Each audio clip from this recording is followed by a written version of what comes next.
Without question, horror games are my favorite genre of gaming. I mean, fun is good, we love fun, but jumping from a scare, forgetting that it's a game and you're not really in danger, that's the best feeling in the world to me. Unfortunately though, as cool as these horror games are, you're gonna have a tough time trying to play them. When Resident Evil 4 came out in 2005, it seemed like space-age technology. The game didn't look like anything else. Its unique third-person camera and focus on tight gunplay made it feel unique, tense, like the action was up close and personal. Since then, pretty much every big budget action game owes a little something to Resident Evil 4. If we didn't have Leon S. Kennedy spin-kicking farmers in rural Spain, we wouldn't have The Last of Us, Dead Space, Uncharted, God of War, Bioshock. All of these games, developers have openly admitted were influenced and inspired by RE4's wild leaps in game design. So it's fascinating to think that a slightly different timeline could have played out if we had something different. The first ever gameplay demo for Resident Evil 4, referred to as Resident Evil 3.5 or Hallucination or the Hookman demo, is a small little peer into a world where Resident Evil 4 stuck to the same style of gameplay as the original game, with a fixed camera perspective and a stronger focus on horror in ways the series hadn't ever seen before. And there were no zombies or mutant crocodiles or any of the usual flesh monsters this time around. Instead, we saw series mainstay Leon going against what looked like ghosts and the supernatural, cursed dolls, and, if the demo's to be believed, his own mind. In this build of the game, Leon is infected with a virus that causes him to hallucinate, manifesting in you fighting enemies that weren't even there. It's a really cool idea, and one that wouldn't show up again until Resident Evil Village, all the way in 2022, nearly 20 years after the demo was first shown off in 2003. Now, unfortunately for Resident Evil diehards like yours truly, this E3 demo is all we ever got of the Hallucination or Hookman build. No playable version has ever come out, nor are we even really aware if it ever truly did exist, or if all of this was more of a mock-up proof of concept. Now, in the end, we got the right game. Resident Evil 4 was a once-in-a-lifetime magnum opus of game design. It's probably my favorite game of all time. I think I've played it more than I've had hot dinners, and I'm glad it's the one we got. But it's fun to think about what could have been. In the 2 years between this footage and the final release of the game was unrecognizable, changing literally everything except the protagonist and his amazing leather jacket and haircut, leaving us only able to speculate what would have been like if we got this one instead. Would we have seen a golden era of haunted baby games? And if you're looking for more top scary content, hey, may I recommend Top 5 Scary? We've got horror games, horror movies, monsters, ghosts, goblins, UFOs, pretty much everything scary under the sun and even above it too. So click through and I am certain you'll find something worth screaming at. Number 4, Rule of Rose. Now this one is a tiny bit of a cheat since of all the games on this list, this one is probably the most you can actually play. But it's a more unknown horror game, so I wanted to stick it in there because who knows the next time I'll be able to talk about it. Rule of Rose was a PS2 game developed by Punchline Studios, a very small Japanese game studio whose only other video game developed was a very cute game named Tulip about being a mailman. Nobody's ever heard of it, it's adorable, the Game Grumps played it if you want to check it out. Well, aside from that, their other game was Rule of Rose, a game about being tortured and trapped in an esoteric fairy tale world run by young girls who have developed classism, so they have consistent themes. It takes some big cues from Lord of the Flies, telling a society of English youth in ruins. The plot is, it's hard to summarize and there's no way I'd be able to do it justice in 2 minutes, so let's just say it's very esoteric, it's open to interpretation, takes a lot of cue from fairy tales, and it's scary in a way a lot of scary games aren't. The team's goal was to create a new type of horror game, citing the Brothers Grimm and their fairy tales and Silent Hill as their main inspiration for horror. Now, Rule of Rose is an interesting case for why it's forbidden, because a lot of the controversy surrounding this game wasn't actually in the game, but rather stemmed from rumor and panic over this alleged content. You know, early reporters had wrote that the game featured inappropriate eroticism, obscene brutality, despite the fact that none of these things actually happen in the game. The game was a victim of its own perceived reputation, and it was banned across Europe from being sold. It was cancelled outright in the United Kingdom, France, Australia, New Zealand, and a few other little countries here and there. Justice Minister of the European Union, Franco Frattini, he spoke out about this incident, saying he was disappointed he wasn't consulted before it was outright banned. And he used the game as an example as to why government officials need to meet and discuss with gaming industry representatives to ensure they're not censoring content and maintaining freedom of expression, citing that he felt most officials who spoke so fiercely about Rule Rule of Rose, had not actually seen any of the game's alleged content, but was basing it off of promotional media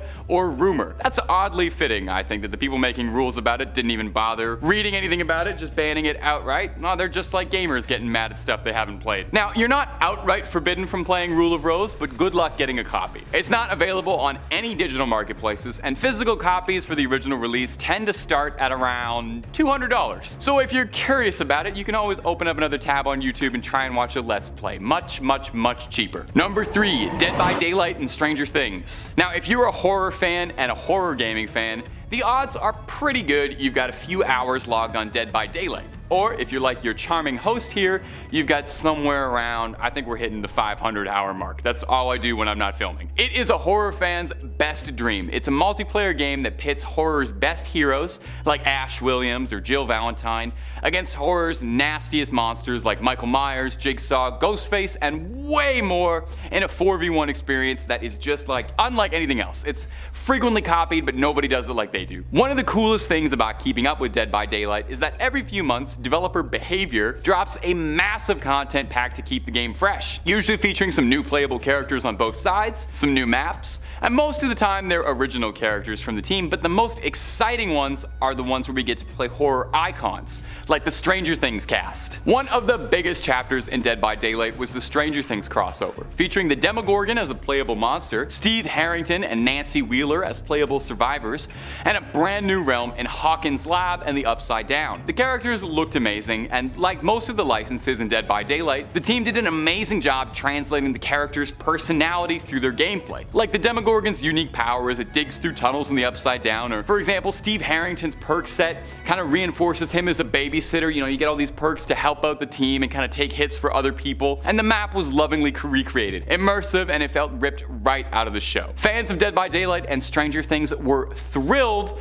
up until 2021, when Behavior lost the license for the Stranger Things content, meaning Hawkins, Steve, Nancy, and the Demogorgon all had to be pulled from the game. Now, if you'd already paid for them, you could still keep them as playable characters, but if you hadn't bought them, then you are completely out of luck. They are gone, and there is no way to access them in the game whatsoever. Now, Steve and Nancy, it's sad, but their skills at least got added to the general survivor pool, but the Demogorgon and Hawkins are a really sad loss, as that's unique content to the game that is totally inaccessible. Hopefully someday the trio can return to the game, or even a new Stranger Things chapter. I would be stoked if they added like Vecna as a playable character or Hopper as a survivor. It's an idea for you there. Here's hoping the license come back. Maybe it will. Maybe it won't, but I'm gonna keep speculating.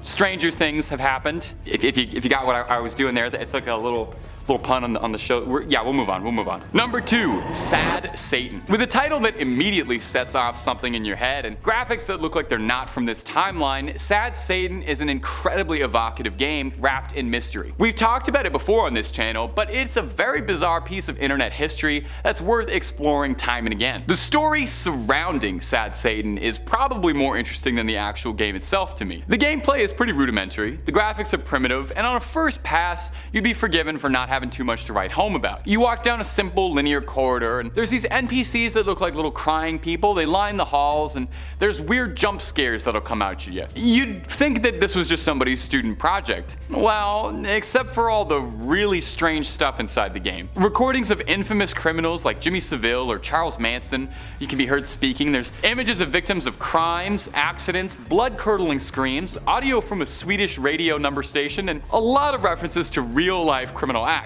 Now here's where things get odd. Sad Satan was first discovered by a now defunct YouTube channel called The Obscure Horror Corner, who posted a Let's Play of the game.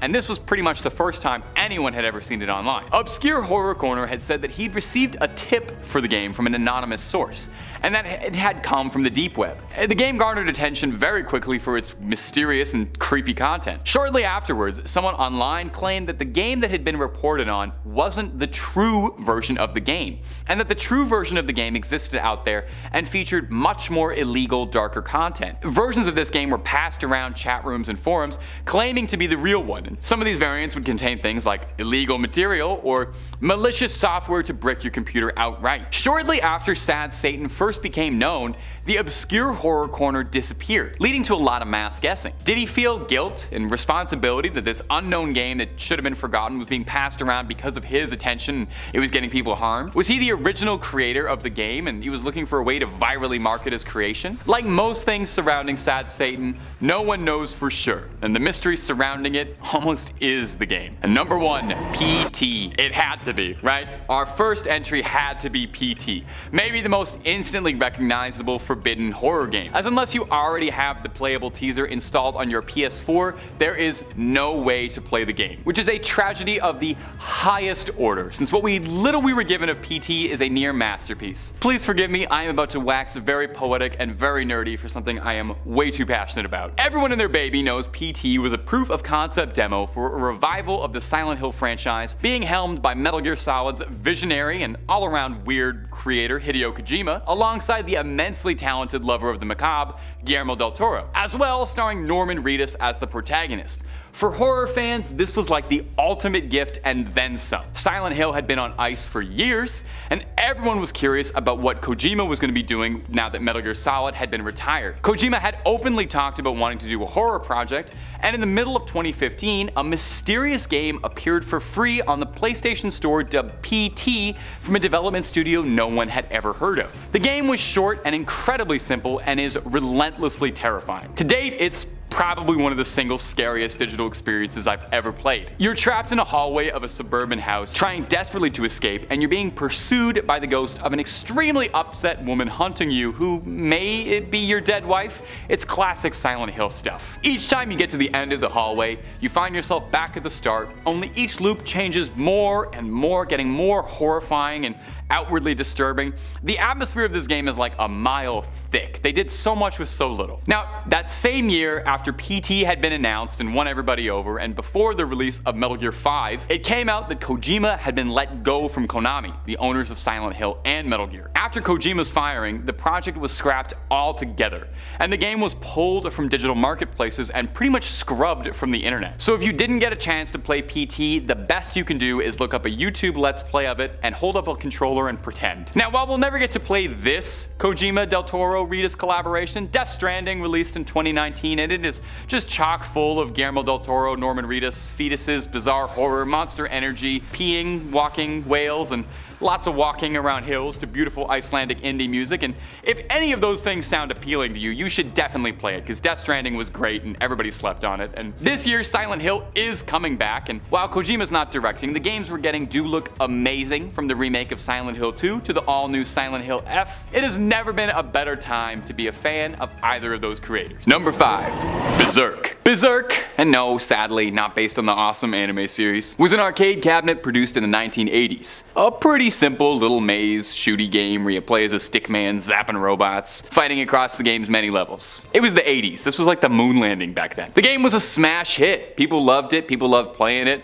There was even a home board game version you could get. The cabinets did very well. Berzerk also features maybe the best villain in video game history, Evil Otto, who's a little smiley face that bounces around the room and gets ya. The only way you'd know he's threatening is because of his title, Evil Otto, and if he touches you, the game's over, which is sad. I would personally like to know Evil Otto a little better and learn what makes him so evil. Well, if legend has it, if the player reaches a certain score, the LCD screen of the cabinet won't be enough to protect you from Evil Otto's malice, and he'll hunt you in real life. Doesn't seem so unassuming now, does he? 2 different people reportedly lost their lives after playing Berzerk. The first, Jeff Daly, passed from a heart attack after getting his highest score yet in the game. The second, Peter Bukowski, experienced the same mysterious thing, heart attack after getting the high score. Both people were perfectly healthy before, showing no signs of risks, and media started to speculate that the stress of the game had caused this. Evil Otto apparently really gets to people. Autopsy reports showed that there was scarring on their hearts, suggesting that perhaps the game truly was too stressful for the players' hearts to handle. Perhaps it's best that the cabinets have been lost to time. Evil Otto sealed away,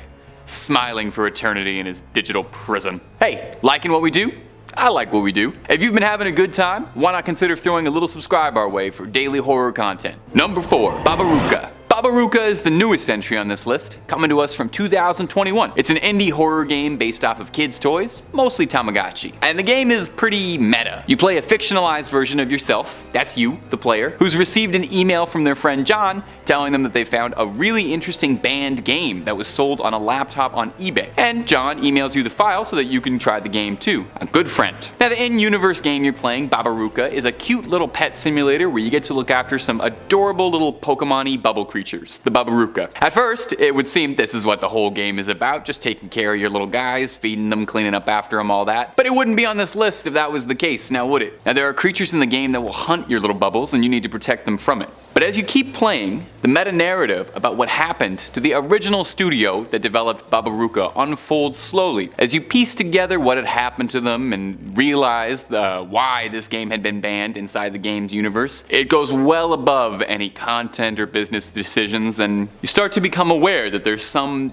entity inside the game that you're playing. This thing, whatever it is, seems to have its sights set on you, the player, next. It's an interesting idea, definitely, having to beat a game not just to see it through to the end, but to make sure you're stopping an ancient malevolent evil trapped inside the Steam app/common folder and looking to wreak havoc on your computer and you. I don't want to give too much away about Babaruka.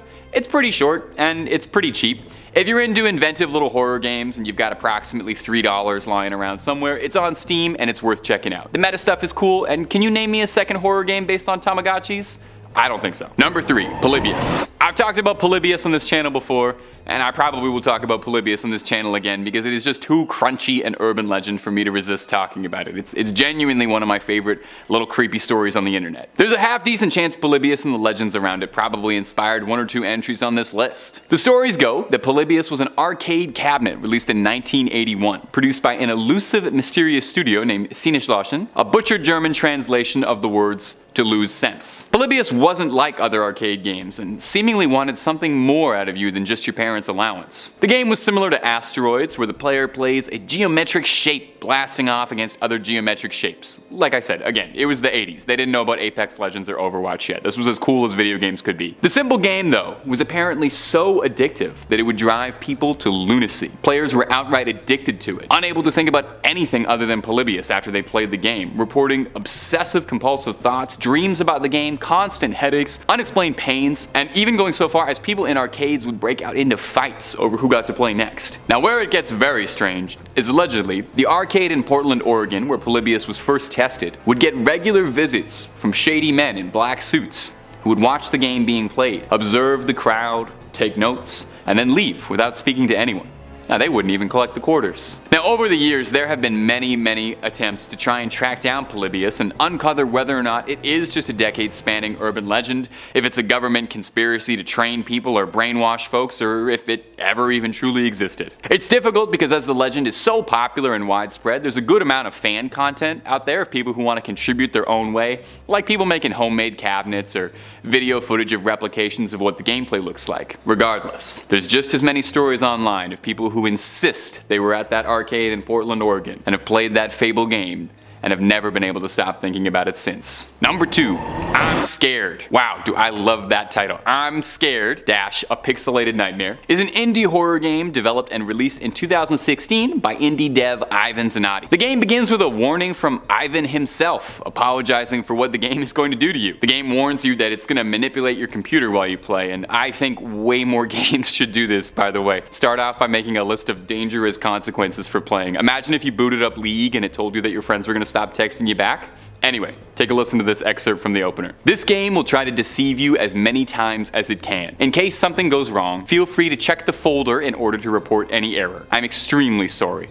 I didn't really want to do that. Forgive me. Now, as you can probably guess from that foreboding intro crawl, the game is a surrealist experience, being closer to a pixelated nightmare more than a traditional video game. As you play the game, you realize the antagonist of the game isn't just a spooky ghost, but rather you're going toe-to-toe with one of the game's many glitches that has developed sentience and a personality of its own, and is very intent on tricking you and messing with you as much as possible. The terrifying little entity, dubbed White Face by fans of the game, seems to be having the absolute time of its life scaring you. You, the player, not the protagonist of the game. Like the warning said, I'm Scared will alter files on your computer, write things in your notepad, and all sorts of scary horror stuff to make you feel like you've downloaded something onto the hard drive you can't take back. All in all, it's actually a really cool gimmick and an incredibly inventive little horror game that's not leaving this list without a huge recommendation. I go gaga for any breaking the fourth wall stuff in a video game, like Undertale and all its save file stuff, and putting yourself up against a malevolent entity where the screen isn't enough to protect you, very cool. It costs less than a Big Mac on Steam if you feel brave enough to give it a try, and invite whatever horrors are inside it onto your computer. Number 1, Pokemon Red and Blue. Now it's time for one of my favorite Pokemon urban legends, right after Mew hiding under the truck and pressing down B on a Pokemon being caught. The original Pokemon is probably one of the most well-loved video games of all time, iconic in just about every single aspect. You remember that first time starting in humble Pallet Town and working your way through the gyms of Viridian City, Vermilion City, all the way to Lavender Town. Yeah, Lavender Town. And maybe it was just because I was literally a child, but Lavender Town used to scare me to tears, made my hair stand on end. The whole game is so cute and friendly and wholesome, and then you take a quick stop at a town where they're obsessed with the dead, and for the first time your little brain entertains the possibility that maybe your Pokemon have mortality and could die. And the whole town is just unsettling too. You remember the music? Those eerie lo-fi beats that made it seem like something was different, like something was wrong? Well, there's a very famous urban legend called Lavender Town Syndrome, and I'll admit this stuff actually scared me so bad as a kid I never wanted to play it again. The story goes that the music for Lavender Town contains a high-pitched tone unnoticeable to anyone but younger ears that will drive you to madness. All manner of urban legend was built around this. Stories of kids complaining of constant headaches, pain, anxiety, nightmares, and discomfort listening to the Lavender Town music. Some variations of the tale suggest that the tone only exists in Pokemon Red, with dramatic versions including some backstory saying director Satoshi Tajiri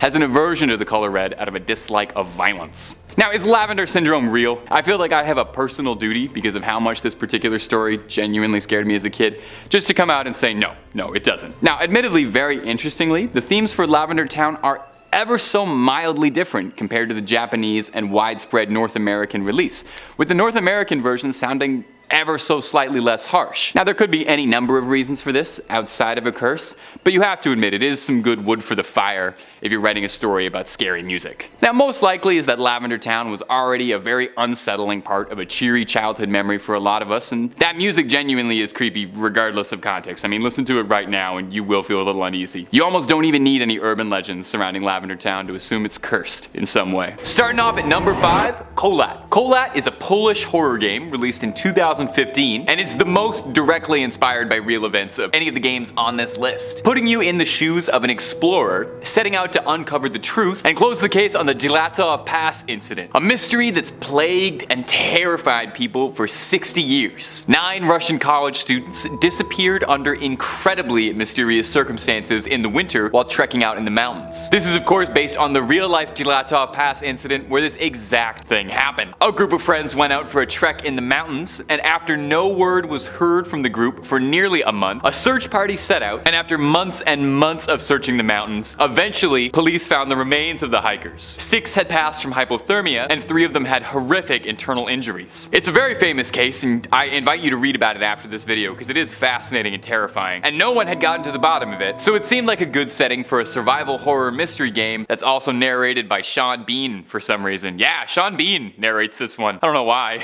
but because he's the narrator, he can't die, so he's got that going for him. While the most common hypothesis is that the group suffered under an avalanche, the game offers a much more complex narrative than that, featuring a bit of government conspiracy, supernatural dealings, and all the usual checklist stuff you'd expect from an indie Steam horror game. I've never actually played it, so I can't comment on it too much. I did watch the trailer, looks pretty cool, but I like to throw in one indie game in these lists that nobody's ever heard of. Check Kolat out, go give it a shot. And if you're enjoying all the content we're putting out, first of all, thank you very much, but might I suggest subscribing or clicking through for loads more horror content? We got loads of videos and we love the clicks. Let's keep going. Number 4, Outlast. Nothing is scarier than being alone in a dark hospital at night, and it's made even worse when all the patients are deranged and violent from years of government-sanctioned brainwashing. That's Outlast. If you haven't played Outlast, you play as an intrepid journalist who goes off to investigate an asylum after an anonymous whistleblower sends you a tip to go check it all out because something freaky is happening up there. So you do, and in classic horror video game guy fashion, you only bring a camera with you and nothing else, and don't even tell anyone you're going. You barely even bring batteries. You discover that the asylum has gone downhill, to say the least, and the inmates are running the asylum and are all too far gone to even know what's happening anymore, and are all violently hostile to outsiders. We learn as we venture through the halls that all the inmates have been experimented on by a cruel corporation trying to research the usual super soldier stuff, using all sorts of immoral research to try and activate extra sensory powers on people. Now, of course, Outlast does get pretty fantastical and horrifying, and I don't want to spoil too much, but eventually you are like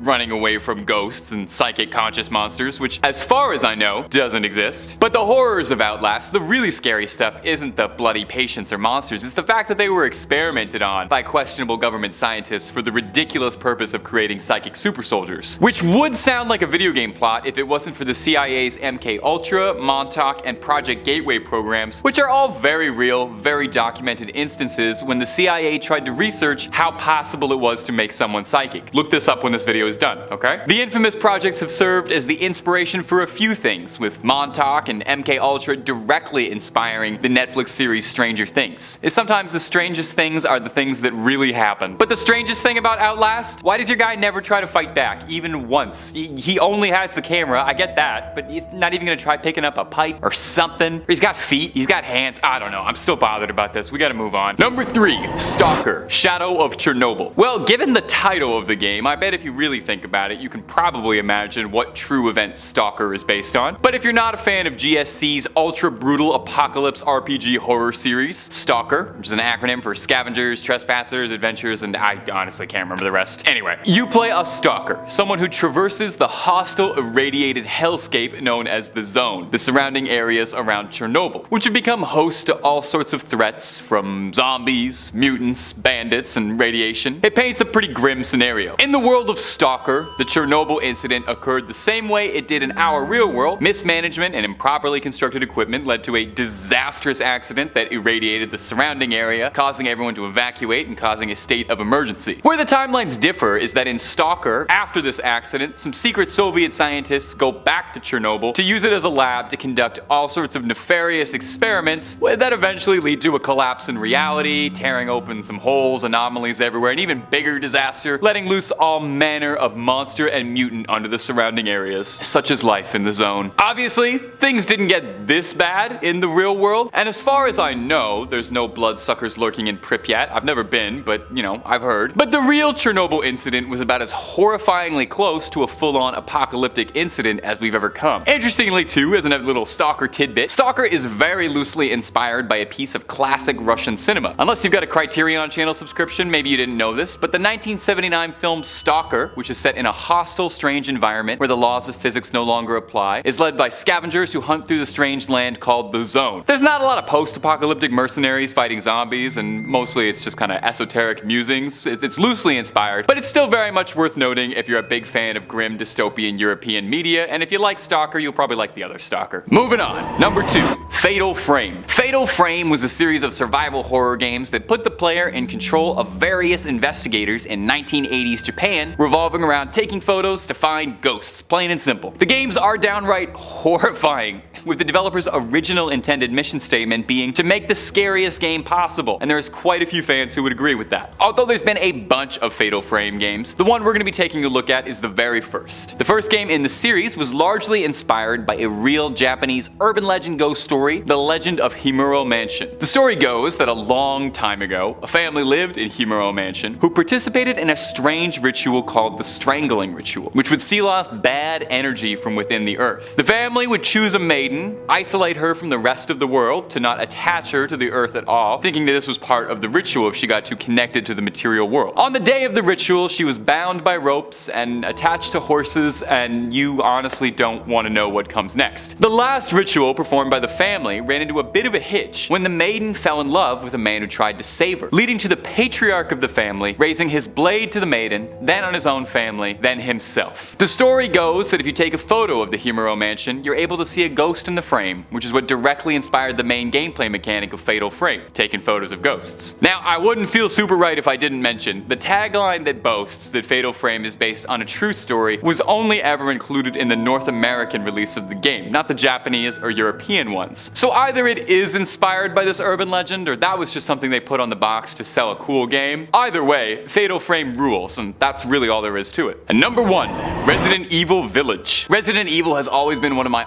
all-time favorite series, and Resident Evil Village was like a kiss from Capcom on the cheek as a longtime fan. It was like RE4 and RE7 had a beautiful baby. It's probably the most out there the series has ever got, trading out the usual zombies and tentacle monsters for fairy tale horrors, werewolves, ogres, and a very tall vampire who I'm pretty sure at least 50% of the audience already knows a lot about. But as fantastical as Resident Evil Village is, did you know how much of it was inspired on reality? Yeah, well, okay, somewhat. First and foremost, the infamous Castle Dimitrescu was directly inspired by a real castle in the Carpathians where the game is set, Castle Pelish. If you look at some comparison images, it is like the spitting image down to the layout of the interior of the castle. Make sure to check those drawers for red herbs and ammo if you're ever passing through. Well, what about the lady of the manor, Miss Lady Dimitrescu herself? Well, tragically, there aren't any 9-foot-tall vampire women, and if there are, call me. Art director Tomonoro Takano shed a bit of light on the inspiration for the very infamous lady. Her impressive stature is based on a Japanese urban legend called Hachisu Hakasama, an 8-foot-tall woman with long black hair wearing a long white dress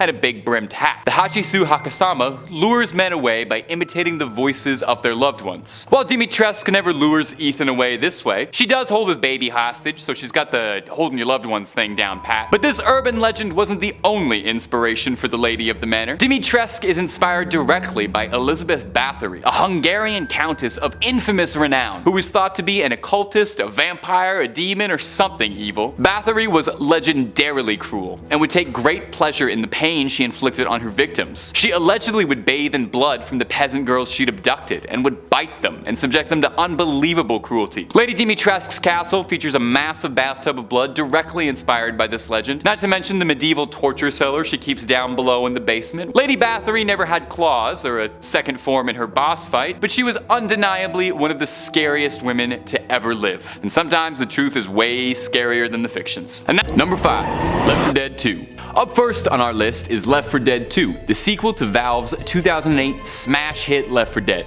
Left 4 Dead 2 changed the game entirely, revolutionizing the zombie genre and reinventing everything you knew about Left 4 Dead by taking the exact same game and setting it in Louisiana instead of Pennsylvania.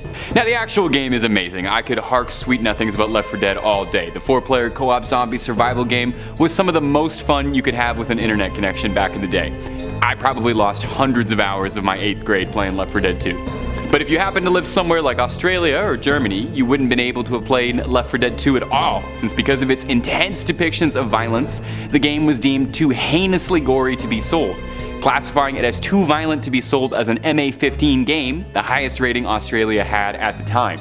Valve tried to fight back against the classification as much as they could, insisting that all the violence depicted in the game was against zombies, who are no longer human. They just look like humans and fall apart pretty easily. The workaround?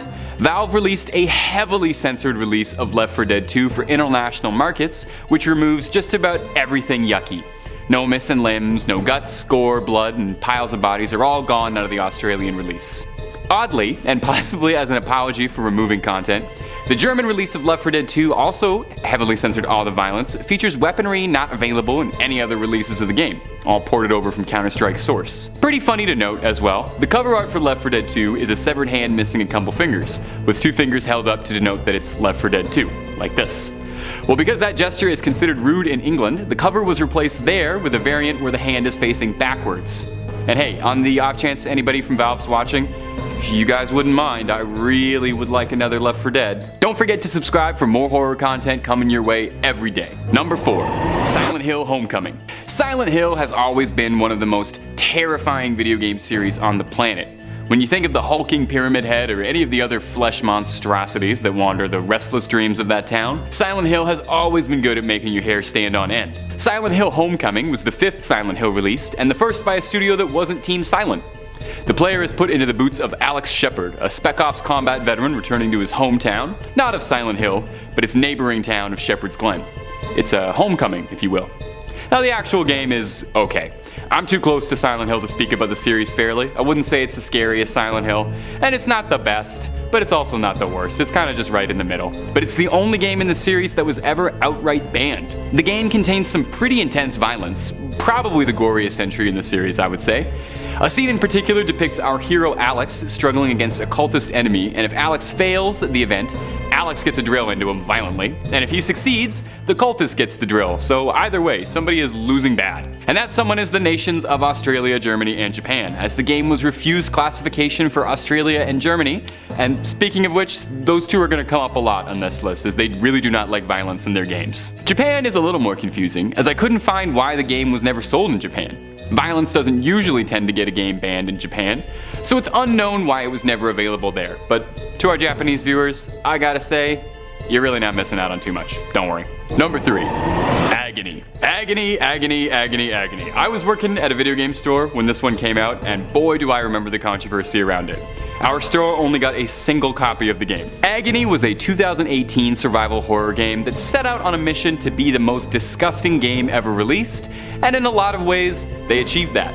Agony follows the story of a lost soul condemned to hell with no memory of their former life, and like anyone who'd be trapped in hell, are trying fruitlessly to escape. Agony's main selling point was its intense depiction of hell, overflowing with blood, gore, fire, and brimstone. Agony is pretty much non-stop gooey gore from the second the game starts. The game was actually heavily censored before even being released, as initial ratings of Agony received the infamous adults only rating, which would have prevented it from being sold in major retailers or online platforms. So the final product had to be heavily edited just to even meet the M17 rating, the highest rating the ESRB gives out. I feel like it's worth throwing this out there if you're hearing about this and you think that I made Agony sound kinda cool and you want to check the game out. I'll let you know that the controversy seems like it was more a marketing thing because the actual game is kind of bad. For all its overwhelming gore, it gets really dull fast. You know, you walk into one room full of nightmarish, incomprehensible walls of 1,000 wretched faces screaming and crying blood, and really, you've seen them all, you know? The game gets pretty samey really fast, and the actual gameplay is really dull despite its environments. After its release, it became clear that Agony was nothing more than a maypole for controversy. Number 2. Condemned: Criminal Origins. Condemned: Criminal Origins was a launch title for the Xbox 360 all the way back in 2005. So I wouldn't be surprised if you forgot about it. It was a first-person survival horror game where you played a detective built like a linebacker, hunting a serial murderer on the trail of a series of condemned buildings, obviously, all the while being attacked by populations of the city who have all gone violently mad by some mysterious force. Now, Condemned is probably the scariest game on this list, and I'd go so far as to say it's one of the scariest games I've ever played in my life. Drawing major inspiration from films like Seven, Silence of the Lambs, and Saw, Condemned is the kind of game that makes you feel like you'd need to take a boiling shower afterwards and scrub yourself. The game is entirely in a first-person perspective, and you really feel like you are knee-deep in the filthy grime of the city. So what banned Condemned? Well, in Germany, the game was refused to be sold because of a law stating that any depictions of cruel or otherwise inhuman acts of violence against human beings in a manner which expresses a glorification, which really could describe any of the video games I listed today. Interestingly, unlike a lot of the other ones on this list, Condemned was actually banned after it was released, not before. Its sequel, Condemned Bloodshot, was also banned for the exact same reasons. Now, for what it's worth, Condemned is pretty vile and pretty scary. It's a testament to how disturbing the game is in its depictions of horror, foregoing supernatural elements and trying to depict the situation as realistically as possible. You do have to admit, it is kind of ironic too that when you think about it, the game itself was condemned. Still, nonetheless, if you're feeling brave and up for it, I would recommend checking it out. It is horrifying. Number 1. Manhunt. There could not have been any other game at number 1 on the list about banned horror video games. If you're passionate about horror games and you know your horror game history, you were probably already expecting for Manhunt to show up. When you really think about it, Manhunt is probably one of the most infamous video games ever released. Manhunt comes to us from Rockstar Games, who are definitely no stranger to controversy, being the developers behind Grand Theft Auto. If anything, they welcome controversy, even going so far as in the early days paying for bad reviews for the GTA games to make them seem cooler. A contraband video game, what kid wouldn't want that? Well, Manhunt was a similar situation. Almost all of Rockstar's games see you playing a criminal of some kind, be it a thug, an outlaw, or a high school bully. But Manhunt has you playing as a death row inmate who is kidnapped by a sick benefactor known as the Director, who communicates to you through an earpiece, and in exchange for your freedom, wants to watch you take out members of various gangs across the city while he watches you on hijacked CCTV cameras for his sick pleasure. As the player fights off depraved gangsters, criminals, and one particularly memorable delusional chainsaw-wielding naked pig mask-wearing psychopath, you'll find yourself caught in a grisly web. Now, video game violence has always been a very touchy subject. What is too realistic? Where is the line? Manhunt very intentionally walked that line. A quote from ex-Rockstar developer Jeff Williams, who contributed to Manhunt, had this to say: "The game just made us all feel icky. It was all about the violence, and it was about realistic violence. We all knew there was no way we could explain away this game. We all knew we were crossing a line. There was almost a mutiny in the staff over it." A Manhunt sees the player executing people for the pleasure of the Director, all using household objects and disturbingly realistic depictions of violence. Infamously, Manhunt was involved in a real-life tragic death, with the assailant having been purported to have been obsessed with the game by friends, which led to efforts to have the game banned outright from stores. In New Zealand, owning Manhunt was actually considered a criminal charge. You could get charged for having this video game in your home. The province of Ontario restricted Manhunt to the dreaded AO rating, pulling it from store shelves. Despite the intense nature of the game and the controversy surrounding it, Manhunt went on to be a cult classic. It sold well, it wasn't banned as widespread as Rockstar had feared, and to this day, it still even has its fans. It sold and reviewed well enough to even get a sequel, which very bizarrely was exclusive to the Nintendo Wii, a console exclusively known for its family-friendly entertainment. Nothing more family-friendly than Manhunt. In at number 5 we have Kill Switch. Kill Switch was created in 1989 by a Russian gaming company. Only 5,000 copies of the game were made. The story follows a woman waking up in a coal mine. You follow her mission to the surface, encountering demonic inspectors, undead miners, and possessed machinery. One of the first horror games, Kill Switch had a side-on viewpoint. You would find recordings around the mine that would tell you more about what happened to the people here. There were other puzzles with long arcs, including one described as laughably complex in the form of markings on the axes of undead enemies. The markings were in code, and figuring out the cipher for this code was the second hardest thing to do in the game. You had a pet in the game named Gust. Not much is known about Gust, but the developers described them as Porto and her beloved Gust. You could switch to Gust and become invisible to enemies, but also to you as the player, so although it was useful, it was easy to lose where your own character was on screen. As mentioned before, there were only 5,000 copies of the game created, and as the first few players completed the game, the remaining copies became precious. As people started to finish the game, there were reports that the game completely destroys itself on completion. It was never confirmed if this was done to make the game more mysterious or if a virus has attached itself to the game. Players were not happy about this. You would never be able to play the game again if you enjoyed it. More than that, the more people who completed the game, the rarer it became. Today, not many people, if any, have ever played it. The game is thought to have dragged itself into extinction. It quickly gained the reputation of being cursed. In 1989, it is believed that the technology needed to program the game to self-destruct just did not exist, and if it did, it would be worth far more than the game itself. It is a mystery as to how this happened. People have since created their own safe versions of the game, so if you do fancy giving the game a go, please stick to this version. Coming in at number 4 we have Hall of Tortured Souls. Hall of Tortured Souls is an Easter egg from Windows 95. This Easter egg started a rumor in the 90s that Microsoft might be hiding satanic secrets. Hall of Tortured Souls seems like a horror game, but it was designed to give credit to the creators of Windows 95, something that clearly horribly backfired. To see the game for yourself, you would have to somehow launch Microsoft Excel 95, open a blank Excel worksheet, and go down to the 95th row. Select the entire row, then tap and hold Ctrl, Alt, and Shift. After this, the game will appear. The game has a simple visual look to it, much like the games of the 90s. When the game has launched, the title Hall of Tortured Souls will appear. You can walk in any direction. You will see different hallways for you to walk down. You can also walk through the walls. There are some obstacles and puzzles within the game with names of creators flashing on screen periodically. In the final room, there is a photo of the creators on a large enlarged box screen. No one ever explained why this was created. No one from Microsoft came forward to officially speak about the game. This started a rumor that the game was created as a cry for help. The names listed might have been all of the tortured souls that worked for the company who were scared to come forward. After all, someone gave out the sequence needed to launch the game, but no further information was ever given. The game is creepy to look at now, with even the pictures of the employees looking inverted and strange to look at.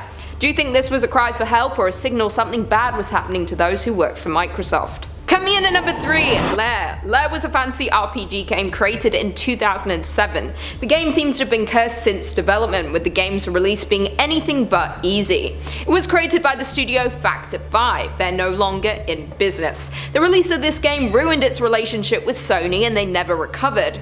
The game cost the studio around $25 million and took around 3 years to create. This includes a year of delays due to issues inside of the company. During development, Sony launched their new 6-axis PS3 controller with built-in motion capabilities. Although the Factor 5 team saw this was going to be a flop, Sony insisted. They built this into the game. This was the first major setback. During development, members of the team began getting sick. Some of them passed away. There were also members of the team who had family members suffering from horrible illnesses. This is what started the rumors of a curse attaching itself to anyone who involved themselves in the project.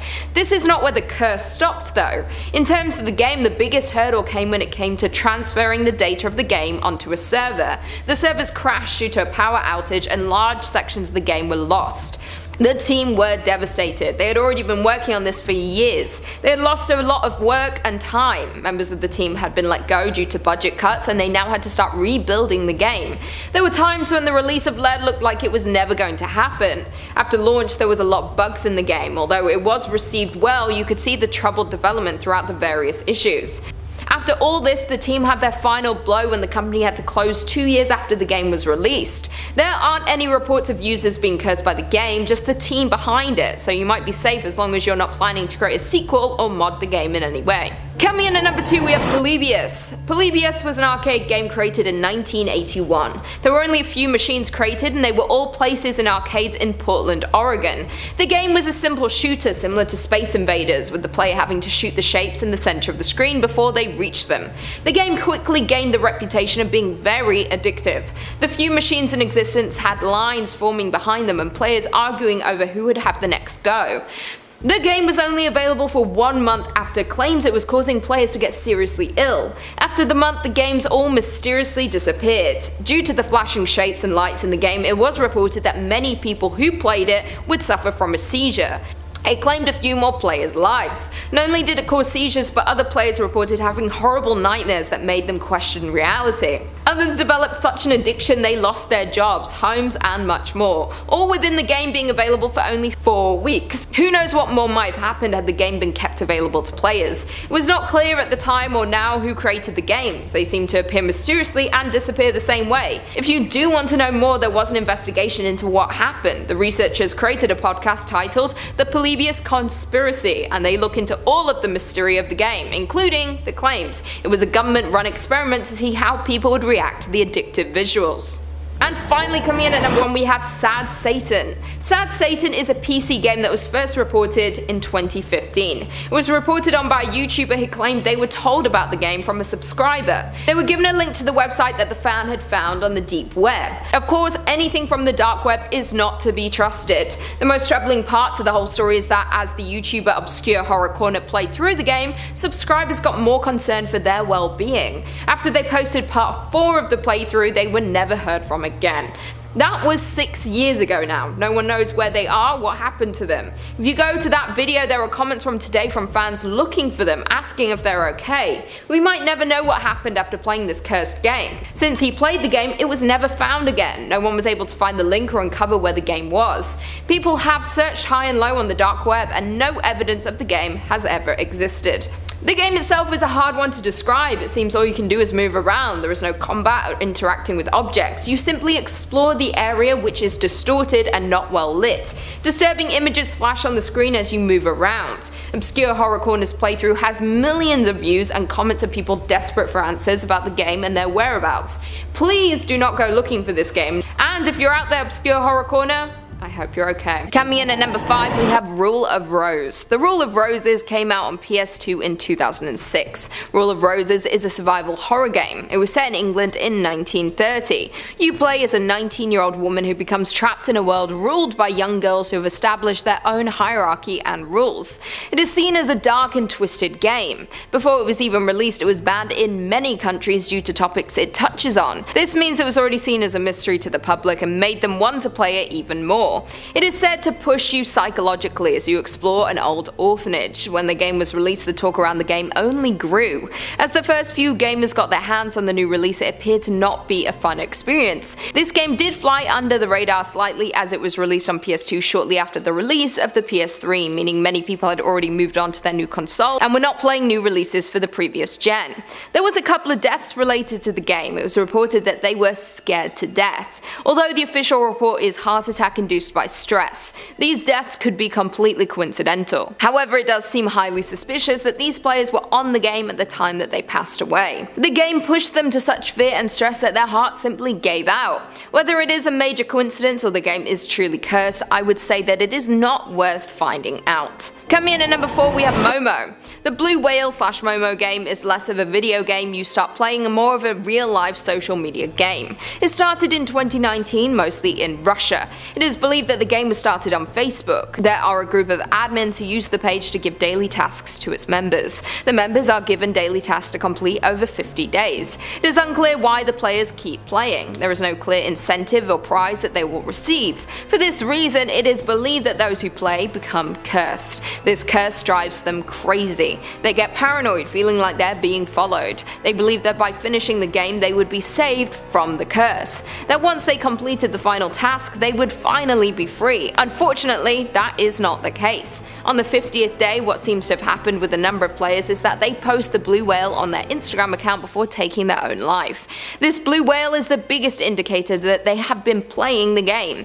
The people who run the game seem to be able to manipulate the players to do whatever it is they want them to. The police were unable to get to the bottom of who was running the game. This again made people believe it may have been an entity, something that used this technology to spread its curse and seep into those people's lives to do what they need them to do, then dispose of them when they're done. There hasn't been much talk of the game in some years. The more the game was talked about and information was spread, the less people fell for playing the game. Most people these days are aware of the game, so it cannot take any more victims. If you do stumble across the game, do not join the group. It is believed once you complete the first task, there is no way out. Coming in at number 3, we have Pokmon 1996. In 1996, Pokmon created a version for portable consoles. It was the first version of Pokmon on Game Boy. Shortly after its launch, Japan had to look into some terrifying concerns. In the summer that the game was released, self-death rates between 6 to 12-year-olds shot up drastically. When looking into this, it appeared they all had one thing in common: they all owned the Pokemon game.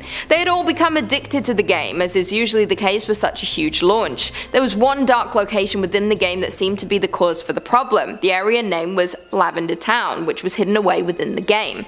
This town was created as the eternal resting place for the deceased. You could walk around the ghost town and visit the graveyard. It was not just visiting the town that was the problem, it was reportedly the music. The Japanese version has a terrifying soundtrack to this town, which was reportedly chilling and caused strange effects on players. Players would feel irritable, accompanied by insomnia. An investigation into the deaths was launched. They found that they all had one thing in common: their last game was saved in Pueblo Lavender. After the investigation, they had to pull the game in all the locations. They changed the music as they decided that this was most likely the cause of the disturbing events. The company who developed the game was looked into, and they had kept a list of all the children affected by the game, evidence that they knew what was going on long before it became so tragic. It would be hard to get your hands on the original version of the game, but if you do consider playing it, maybe play it on mute. In at number 2, we have Berzerk.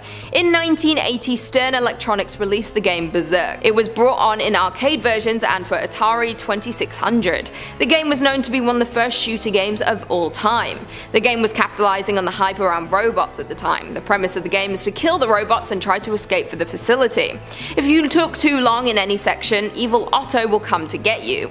Once released, it did not take long for claims to rise that the game had killed players. It might seem unlikely, but these deaths were confirmed. The first victim was 17-year-old Jeff Daly. He was playing the game at the arcade with his friends when he spent hours on Berzerk to try and beat his top score. He finally beat it and reached 16,666 60 points. The minute the score went through the system, he suffered a heart attack and passed away. A few weeks later, there was an 18-year-old boy, Peter Pukowski, who had the exact same thing happen to him. Neither boys had previous health conditions. This caused a panic around the game. The media began to look into it and report on what was happening. A coroner did an autopsy on both bodies and created a report for the media on what might have happened. He said he could confirm they previously had no conditions. What he thinks happened was the stress of the game was too intense for these young boys to handle. He reported that the stress triggered a heart attack. There have been more deaths reported in relation to the game, but none have been looked into like those of the first two victims. There are no reports of the arcade or Atari versions being pulled. If you did manage to get your hands on a copy and play it today, you would have to be careful. Getting this high score is not worth your life. And finally, in at number 1 we have Taboo, The Sixth Sense. Taboo was released by Nintendo in 1989 for the Nintendo Entertainment System. The game was for tarot reading. You would simply input your name and date of birth and then ask about your future. You would then receive a usual tarot reading after it draws your chosen cards. The game had a lot of symbols of religion and even nudity, things that would not get approved in a game today. They expected this game to be family friendly, that you could enjoy with everyone, but many people became disturbed by the game and what it would tell them. Parents began to feel it was not safe for their children to be playing with games like this. Particularly disturbing was the game predicting the death of a few young players. It predicted their tragic deaths at their young age. The myth is that soon after it was predicted, a number of the predictions came true. Many players took the game seriously and believed that it could in fact tell the future. The manual of the game read, "We are not responsible for what may happen when Taboo or any effect, influence or miracle that may occur in the relation to the game." The mystery of Taboo confirmed that the game announced the death of some young people, who therefore supposedly died. Nintendo did not want the talk around this game to continue. They decided to permanently remove the game from its catalogue and pull it from its shelves. Of course, no matter how much they tried to bury the game, there are still copies out there and people who remember playing the game. If you do get your hands on a copy, please be careful. Once you know how you will die, there is nothing you can do to change your fate. Bringing us off at number 5, we have Devotion. When this game was first released, a lot of folks were claiming it was the next big thing in horror. Some compared it to the unfortunately cancelled PT, saying that the atmosphere and exploration elements put it among the scariest out there. Developed by Red Candle Games out of Taiwan, Devotion is a scary, thoughtful game about exploring the home of a family under the power of a religious cult. You play the role of a screenwriter who has fallen on hard times. As his family finds it harder and harder to make ends meet, he turns to the teachings of a cult leader who says he can cure his sick daughter. This leads to a deep obsession with the cult, prompting the father to perform many sickening deeds as the family spirals into darkness. It's an unsettling story made scarier by the atmospheric gameplay. However, none of the actual scary stuff is the reason behind the ban. Devotion was pulled from Steam after players found a political joke mocking Xi Jinping. Infamously known as the Art Asset Incident, this little joke caused immeasurable harm to the developer. There was a hidden poster in the apartment that reads, "Xi Jinping, Winnie the Pooh moron." If you're aware of Xi Jinping's absolute power in China, you'll understand why this was such a big deal. As Red Candle was based in Taiwan, where they were nominally outside of the reach of China's regulatory bodies, not much could happen to them. But Devotion's Chinese publisher, IndieVent, was not. After a review bombing campaign by Chinese gamers who found the poster, the publisher had their business license revoked for engaging in illegal activities that endanger national security, social, and public interest. So while the game itself is scary, it's not quite as frightening as speaking ill of the Paramount leader. Coming in at number 4, Phantasmagoria.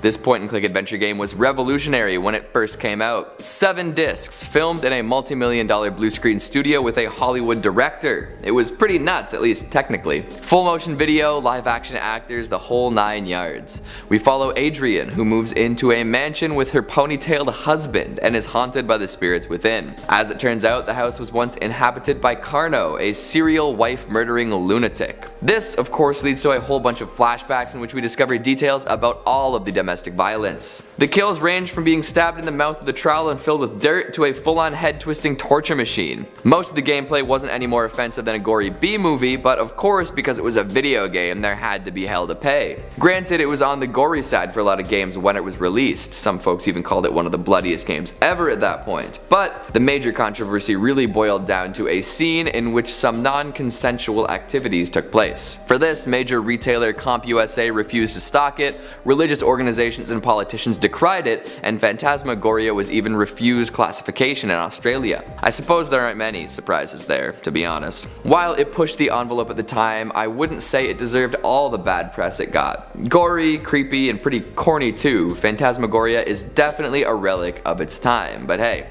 people have got to get mad at something, right? Coming in at number 3, Manhunt 2. The follow-up to Rockstar's controversial Manhunt, this is a game that was doomed to be sewered by uptight and puritanical people the world over. While it is full of brutal violence, most of the public outcry stems from an incident relating to the first game in the duo. In 2004, there was a murder case in which Manhunt was presented as evidence. A 14-year-old boy was beaten to death and the game was blamed. The argument did not hold up in court, but folks who were involved with or following the case seemed to believe that there was a direct correlation with Manhunt and the violent actions of a disturbed teenager. Back to Manhunt 2 though, right out the gate this murder simulator received banned and ratings refusals across the board. Germany, Ireland, Italy, Malaysia, New Zealand, Australia, South Korea, the UK, all sorts. Even in the land of the free, America, Manhunt 2 claimed an adults only rating from the ESRB. Well deserved too, I suppose, as the game does feature excessive gore and high impact violence. One of the game's key features involves using stealth to perform over-the-top executions on the poor suckers that might get in your way. For this, the British Board of Film Classifications rejected it outright. The board cited an unrelenting focus on brutal slaying, casual sadism, unremitting bleakness, and a constant encouragement of visceral killing. Sounds like a good time all around, but hey, Britain's also got football hooligans to worry about. I can't blame them for trying to keep the violence at a minimum. The ban meant that Manhunt 2 couldn't be legally supplied anywhere in the UK. Truly an illegal horror game. But don't come at me with that Manhunt isn't horror nonsense, alright? It's literally an interactive slasher. Daniel Lamb and Leo Casper, baby. Coming in at number 2, we've got Active Shooter. This game wasn't even able to make it to digital store shelves, and it's no surprise either. In a world where it seems like there's a new mass shooting every couple weeks, creating a video game where you play as the lone gunman probably wasn't the brightest PR decision. Granted, you can choose between playing as a SWAT team member responding to the shooting as well, but you can probably foresee some issues with the concept itself. Once made public, the game was intensely critiqued, especially by those who had been affected by the Parkland shootings. Something like this is insensitive to the students and families, and really seems like a game only meant to shock and horrify. The game itself is nothing special, published by a man who has a long history of misbehavior on the Steam platform. It appears that the person behind Revived Games is well known for being a troll, with a history of customer abuse, publishing copyrighted material, and user review manipulation. In all likelihood, this person was just trying to get this kind of outraged reaction from the public. Their plan worked, but also the game is now permanently off of Steam. And finally at number 1, Assault Day. Yeah, the title isn't really Assault Day. It's a little less politically correct. Investigate at your own risk. This is another instance of a developer making something for the sole purpose of being controversial. Published by indie developer Jake Roberts, it was later revealed that this was apparently an alias for US Air Force official Mikhail Randolph Upjohn. It's a visual novel taking place during a zombie apocalypse. The player controls a menacing serial killer rapist as they make their way through the rapidly deteriorating world. However, survival and teamwork aren't really on the main character's mind. No. In Assault Day, the assault and abuse of women is encouraged to progress the plot. Dialogue and action options are presented, most of which involve the exploitation of female NPCs. Upon hearing about the gameplay elements, people scrambled to have it removed from any and all platforms ahead of its time. Well, it was indeed pulled from digital marketplaces that didn't prevent the game from being downloaded. According to Upjohn, it was too late to ban the game as copies had already been distributed. And of course, nothing ever really disappears from the internet. In the meantime, many organizations are doing their best to prevent further spread of the game. In South Africa, there are online monitors being tasked with constantly checking platforms that could potentially distribute the game in the future. Punching its way to number 5, we have Thrill Kill. This would-be Mortal Kombat competitor never actually released thanks to the controversy surrounding its subject matter. Thrill Kill is a game full of violence and sexual content, as most horror-themed fighters should be. There were BDSM costumes, fetishistic acts, limb dismemberments, and super suggestive special moves. Get a load of some of these. Slap. Going down. Swallow this.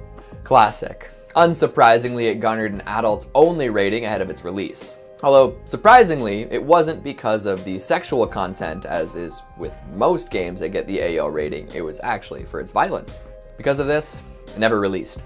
Near finished builds were uploaded to the internet though. So why was an almost finished game never released to the public? Well, around the time it was slated to hit the market, EA bought out the publisher, Virgin Interactive. Electronic Arts, being the worst and all, decided that the game would be harmful to their image and opted not to release it. In fact, they deemed it so offensive that they wouldn't even attempt to sell it off or have it released by somebody else. That's a thrill kill buzz kill if I've ever heard one. At the time, it was highly anticipated, a lot of people seeing it as the new Mortal Kombat of sorts. 4-person 3D gameplay, adult-themed characters, thrill kill finishing moves, it was shaping up to be the next big thing. Later down the line, when folks got their hands on the bootlegged version, they were a little disappointed though.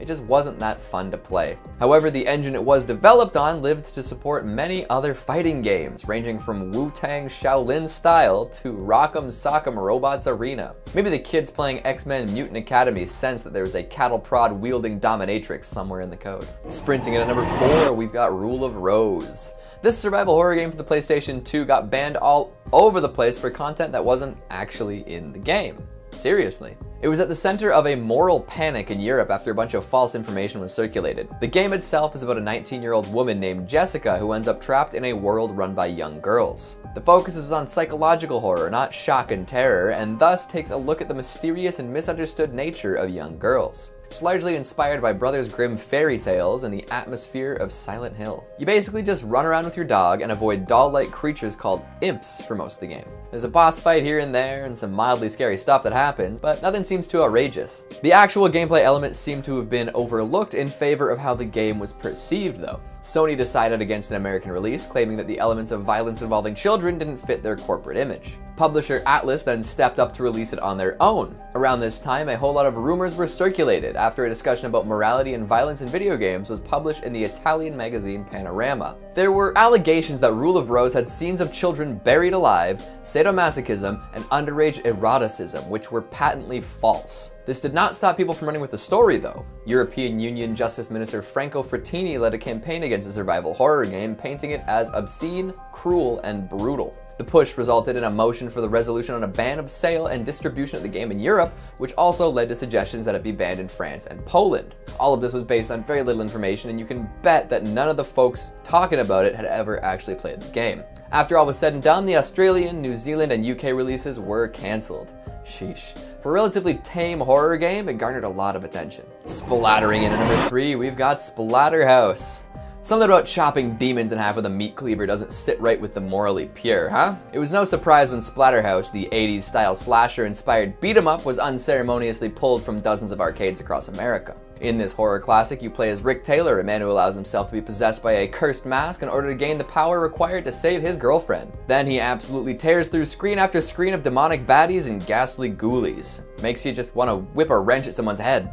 I'm not crazy, you are. It was actually the first video game to come with a parental warning, which read, "Warning, this horrifying game may be inappropriate for young children and cowards." Damn, Splatterhouse, you're just asking for the cowards to come out and ban you. The arcade cabinets were licensed to Atari for distribution in North America, and like all good, cool things, it was controversial there. Violence, gore, and references to Christian symbols like the cross. It's brainwashing our youth, get it out of there. So after 100 cabinets were sold, it was banned. I'm sure the owners of the arcades were thrilled. Eventually, there was a port made for the TurboGrafx 16, but it was toned down. Less blood, no crosses, and a red mask to avoid the Voorhees connection. This was not the end of the Splatterhouse ban story though, no, not by a long shot. Like most classic franchises, Splatterhouse got a mediocre 3D remake in the PS2 Xbox 360 era. And like most violent video games, Germany said, get out of here with that nonsense. Oh, Splatterhouse, you're too splattery for your own good. Coming in at number 2, we've got Condemned, Criminal Origins. Speaking of German bans on video games, let's talk Condemned.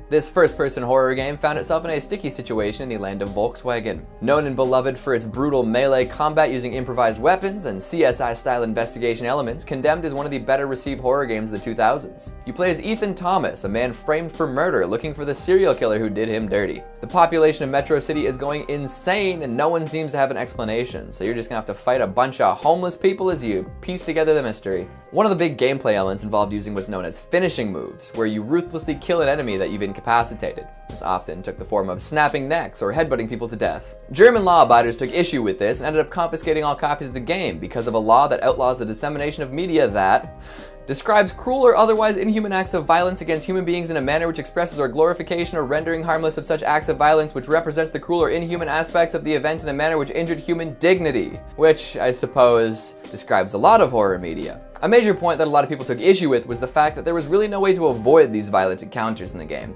No stealth mode, no tactical choices, just go ahead and beat a homeless man to death for being crazy. Fair enough. And finally, at number 1, we've got Assault Lair. Yeah, this is another one of those where I'd rather not say the title out loud. The real title is not, in fact, Assault Lair, it's something else, but I'm sure you get the idea. The contents aren't any better either. In this Japanese eroge game, you play as a stalker who likes to grope women on public transit.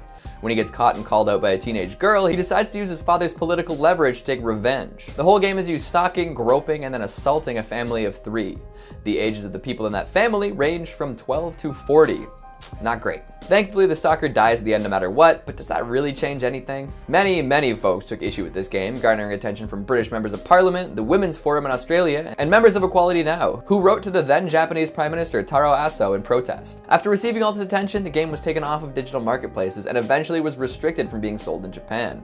This actually prompted the developers and publishers of similar games in Japan to ban foreigners from their websites to avoid further controversy. Starting off this countdown, we have the Dead Island series. Dead Island is a 2011 survival horror video game. In this game, you have to survive in a zombie-infested world. Basically, 4 playable characters find out that the majority of the population has been infected by this plague. As a result, people are now these zombie-like flesh-eating creatures. The 4 characters, though, are not infected, and you have to find a way to survive and escape off of an island. Now, let's talk about the fun part. Why did it get banned? Well, you end up killing these zombies in pretty gruesome ways. Like you can run them over or stab them or smash them with baseball bats, you get it, okay? Of course, when this happens, there's a lot of blood and gore. Not only that, but severed body parts can be seen scattered across the island. You can also dismember the zombies, and in one scene you even see a kiddie pool full of blood. In another, you have to rescue a woman that's about to be sacrificed by her tribe. As a result, Dead Island was put on List B for Germany. List B is for games that contain extreme torture or other dark content. With that rating, it makes it illegal for stores in Germany to sell this game. Even shipments heading into the country are seized at customs. It was also banned in Australia as well. Coming in at number 4, we have Bully. This is a 2006 action-adventure video game that was developed by Rockstar Vancouver. For this game, you play as a student named James or Jimmy Hopkins, a mischievous schoolboy who got expelled from every school he's ever attended. As a result, he gets enrolled in Bulworth Academy. The story then revolves around him as he tries to become more popular in this school, while taking on liars and cheats and bullies. Now, this game came with a lot of controversy, especially from parents and educators. They claimed that the game promoted bullying and violence in school. In fact, a lawsuit was filed in an attempt to have the game blocked from store shelves in Florida. They claimed that this game would give a rise to school shootings. In fact, they referred to it as, and I quote, a Columbine simulator. Another point of concern was the sexuality present in the game. I mean, there are a bunch of missions you have to complete, and if you succeed, you get a kiss from a girl. You're also allowed to make out with girls to receive health bonuses. You also have the choice to kiss certain boys, and people were not happy about that. So it was banned in places that don't want to promote homosexual content. Other sexual themes involve a gym teacher who apparently hits on the young students, and there's also an adult store in town called Come Hither. Yeah, very punny. As a result, this game was banned in Brazil. They said it was potentially harmful to teens. They also said that anyone caught selling or owning the game will be fined. In our third spot, we have Left 4 Dead. This game was talked about a lot in the comment sections of the past parts of this video, so I decided to include it on the list for you all. This is a first-person zombie survival shooter game. The game takes place in Pennsylvania. There's an outbreak of a virus known as the green flu. It's highly contagious and turns people into these wild zombie-like creatures.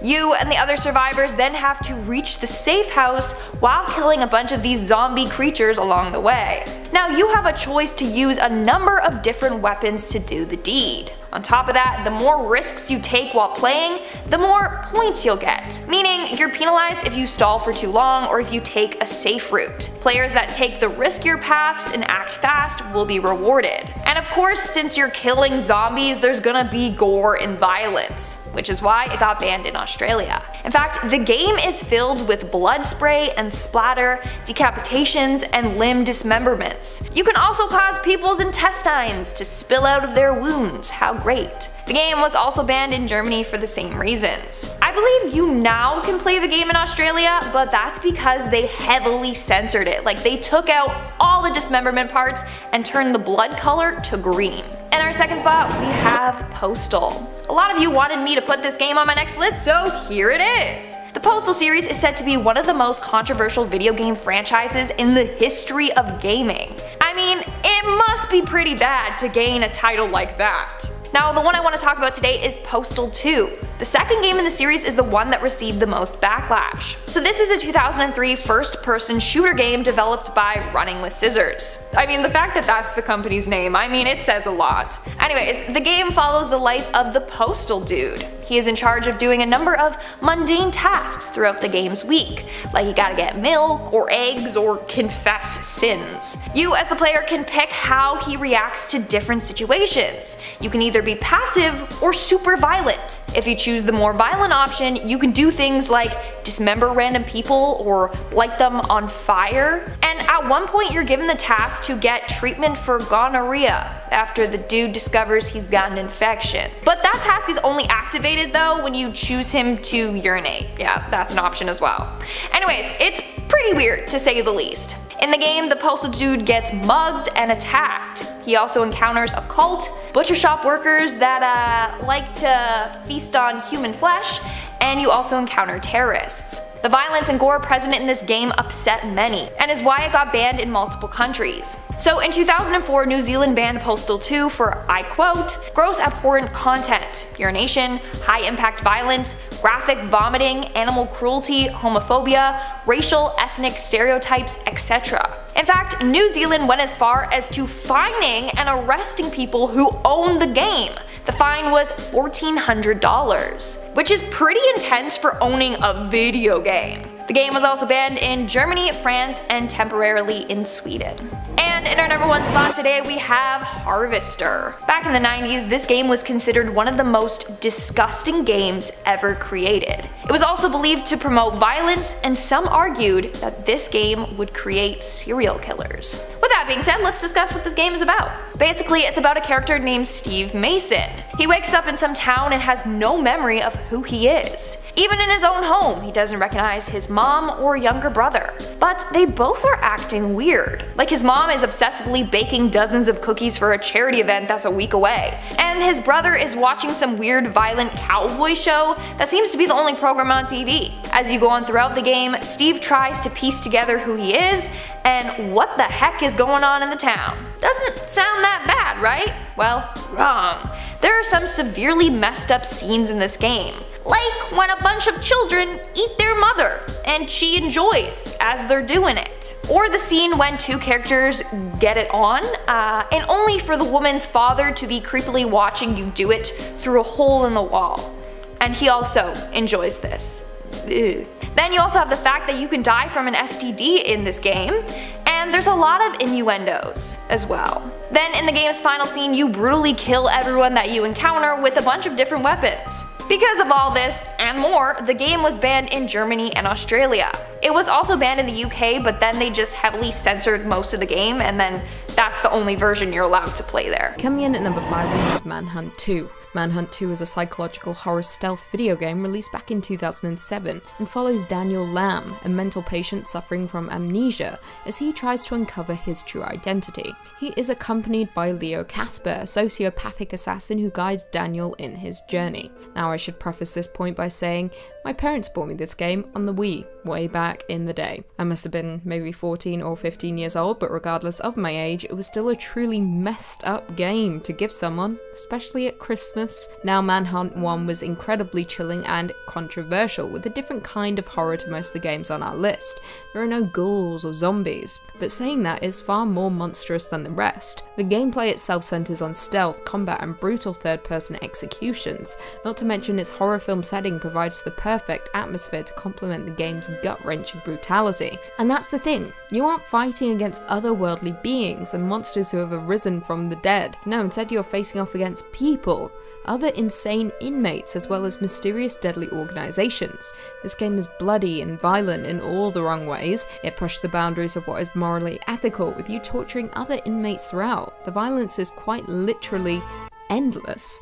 The game was met with mixed reviews, however positive reception came from the game's presentation of graphic violence and its psychological horror-based storytelling, which is a bit of a surprise, to be honest. Despite that though, the game did fall short of its predecessor, yet it is equally as terrifying, but not in a good way. The violence is disturbing and your actions fill you with guilt. The game should not be played. Trust me. Coming in at number 4 we have Penumbra: The Black Plague. Penumbra: Black Plague is the second installment of the Penumbra series of episodic video games developed by Frictional Games. The story continues from the previous episode, Penumbra: Overture, showing the protagonist Philip moving away from the abandoned mine setting of the original to explore an underground research base. Now first and foremost, it should be noted that this game is also developed by the same people behind Amnesia: The Dark Descent, a game which may or may not appear on our list a little later on.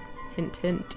Much like Amnesia, combat mechanics are shelved in favour of puzzles, stealth, and just plain running away in order to survive, instead of making this game scary the most. When you are rendered useless with no weapons whatsoever, all you can do is run or hide. You have no way of defending yourself, all you can do is try to survive. And what is scarier than that? Black Plague was received well by critics, IGN stating, "Without the awkward combat of Overture, Black Plague is a smoother experience where the clumsiness of the physics and control systems are exposed far less frequently." But like I said, there is nothing you can do to defend yourself other than run or hide, which makes this game absolutely horrifying. Please do not play it. Trust me. You'll be awake for many, many, many nights. Coming in at number 3 we have Fear. Fear, which stands for the First Encounter Assault Recon, is a first-person shooter survival horror game released back in 2005. The game's story revolves around a supernatural phenomenon, which Fear, a fictional force team, is called to contain. The player assumes the role of Fear's point man, who possesses superhuman reflexes, and must uncover the secrets of a paranormal menace in the form of a little girl. Now, this is one of the more unique horrors we have on our list, considering you can actually defend yourself with guns. Yay. However, those bullets are rendered useless by a little girl, standing at the end of a long corridor with lank black hair over her face and blood splattering all over the walls. Ultimately, this little girl makes gibbering wrecks out of all of us. The game was praised by critics, with the New York Times calling it as thrilling and involving as Half-Life, which is actually a huge compliment. Half-Life is incredible. IGN claimed that Monolith forges new shooter territory with some truly freaky elements, challenge, fun, and beauty. Now, the game is as scary as it is beautiful, however, when you involve demonic-looking children, things go from bad to worse and make the horror 10 times scarier than they have any right to be. If I were you, I would steer clear of this horror because Alma Wade will haunt your dreams. She may even haunt mine. Coming in at number 2 we have Siren Blood Curse. Siren Blood Curse is a survival horror stealth game and is a reimagining of the first installment in the series, Siren, with many alterations to structure and content. The story begins on August 3rd, 2007 and focuses on an American television crew that arrives in Japan to investigate and document the legend of Hanuda, a vanished village, where human sacrifices are said to have taken place 30 years prior. Along with other survivors, the humans must try to survive in the nightmarish village amid the summoning of an alien god and vicious monsters known as the Shibito. Whether solving puzzles, fighting, or fleeing the undead, Siren Blood Curse offers a ton of tense atmospheres and a blood-curdling narrative. The game was praised by critics, with IGN stating, I quote, "increasingly suspenseful set of chapters and cutscenes, frightening jumps and gameplay sequences." One user summed up the game perfectly, stating, "Despite the hoops you need to jump through prior to playing, Blood Curse more than makes up for it with some of the most intense and perfectly paced survival horrors I've had the pleasure of being terrified by." And I honestly couldn't have put it better myself. Even watching gameplay on YouTube of this game sends chills down my spine, and in the scariest of ways. This game is truly terrifying to watch and play, and for that reason alone, it is best to steer clear of it, unless you want your sleep to be disrupted forever. Just saying. I don't. But for those interested, PewDiePie did play the game, and he's got a full gameplay on YouTube, so you should check it out. And finally, coming in at number 1, we have the one we were all waiting for. Amnesia: The Dark Descent.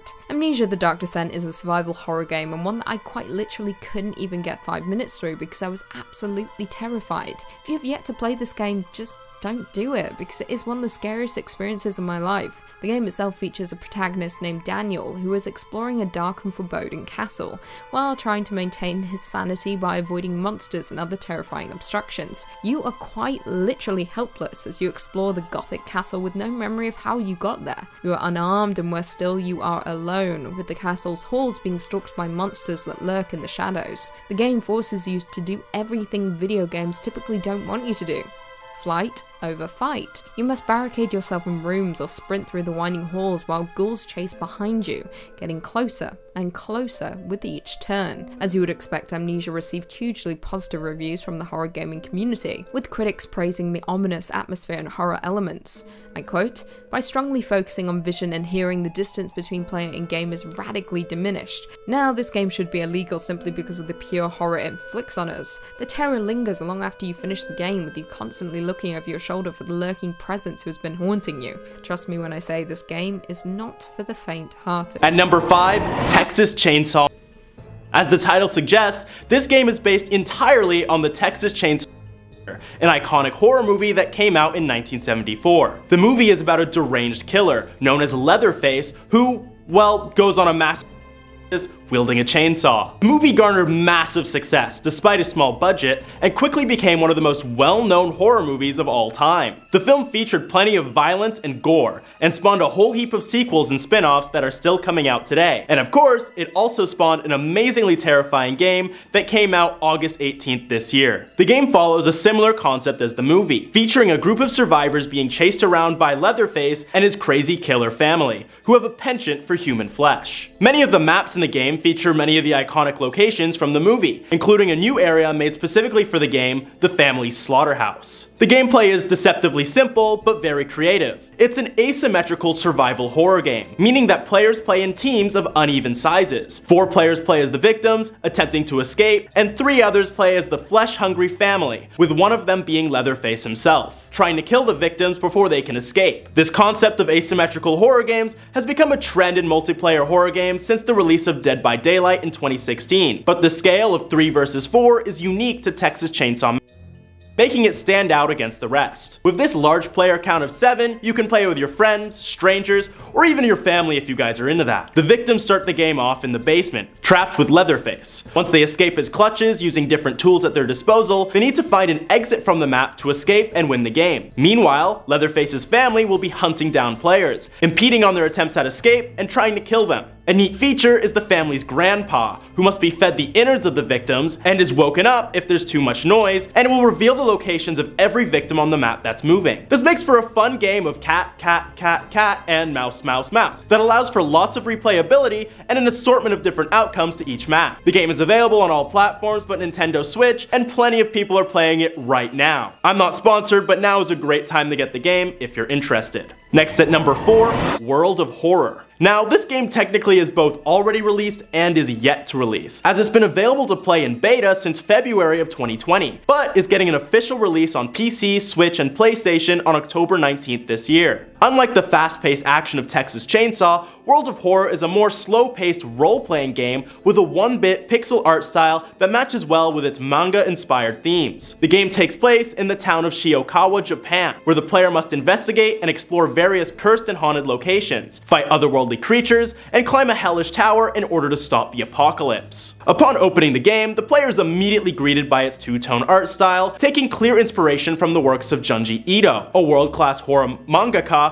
known for making some of the most iconic works in horror. If you haven't read any of his work, I really recommend it. He's made some truly terrifying stuff. Off the bat, you're given the mission of exploring all sorts of different locations, which are all these self-contained horror stories, featuring terrifying monsters of all kinds. They vary from ghosts to demons to beings of pure cosmic terror that will keep players at the edge of their seats throughout each playthrough of the game. And with a massive collection of different stories and scenarios to experience, World of Horror makes for a very replayable experience, giving players hours and hours of fun and terror to have. The game has players solving assortments of puzzles, exploring haunted locations, and its main feature, turn-based combat. In many scenarios, players will have to fend off against the dark forces that inhabit Shiokawa, usually only using a trusty knife or other tools in order to go toe-to-toe with these eldritch abominations. A really memorable fight I had was in a high school against a woman with a big slit for a mouth wielding scissors. I was able to beat her with an inch of my life using nothing but a trusty baseball bat. This kind of underdog mentality keeps the game fun, rewarding, and scary as hell. If you're looking for a game you can pick up and play at any time, I'd recommend keeping an eye out for World of Horror this October. Moving on to number 3, the Outlast Trials. Outlast is by far one of the most popular horror game series of the 21st century, making waves with its first release, being praised for its terrifying gameplay and charismatic villains. The first 2 games have you as an investigative journalist in some dark and murky parts of the United States. They're both first-person games and are known for being in the perspective of camera footage taken by each of the protagonists. This camera makes for the main gameplay feature of the game, with the player having to maintain the battery of the camera in order to use its night vision mode. Unlike the last 2 games on this list, the player has no way of defending themselves. Instead, stealth is the focus, as you try to avoid the deranged killers out to get you. The Outlast Trials, released in May, acts as a prequel to the rest of the Outlast series, taking place as a mysterious Cold War experiment. The survival horror title is the first in the series to feature multiplayer, allowing up to 4 players to join and try surviving together. And instead of using a camcorder like the previous protagonist of Outlast 1 and 2, players are wearing night vision goggles, trying to escape the nefarious experiments that are being administered on them. Players can pick one of 4 classes to play as, with each class having a unique ability, such as seeing through walls, healing other players, placing mines to deter their pursuers, and a throwing device to temporarily stun enemies. They can also pick up various items such as antipsychotic lockpicks, and healing items, but can only hold 3 at a time. With past titles focusing on the aspect of being alone and trying to survive, this game encourages teamwork and coming together as a common goal, making the horror a lot more bearable for those who hate to be alone. But trust me, the game is still terrifying. The only question is, can you guys outlast these trials together, or will you all die together? I guess you'll have to play the game to find out. Number 2, Resident Evil 4 Remake. Now, I may be a little biased, but the Resident Evil series is one of, if not the most iconic survival horror series of all time, dropping instant classics at every release, and RE4 Remake is no exception. Now, I'm not sure if you guys know, but the original Resident Evil 4 is one of the most influential video games of all time. The game revolutionized action games, and of course horror, with its iconic over-the-shoulder camera and action mechanics. Not only that, but it features loads of personality and style, with its snarky protagonist Leon Kennedy, a cop-turned-secret agent sent to a remote village in Spain to rescue the daughter of the President of the United States. Of course, this is where things go wrong when he finds out the village is plagued with these zombie-like villagers known as the Ganados, infected by a deadly parasite called Las Plagas. The remake follows the same plot, but features modern-day graphics and gameplay that look and feel as smooth as a baby's bottom. The remake retains the same over-the-shoulder camera as its predecessor, but has more modernized features to suit a modern audience. Famously, the original RE4 would force the player to stop moving so that they could aim, attack, and shoot, but in the remake, the player can move freely while doing this. This decision by the developers sparked controversy amongst longtime fans of the series, as it dulls some of the challenge brought by the original game.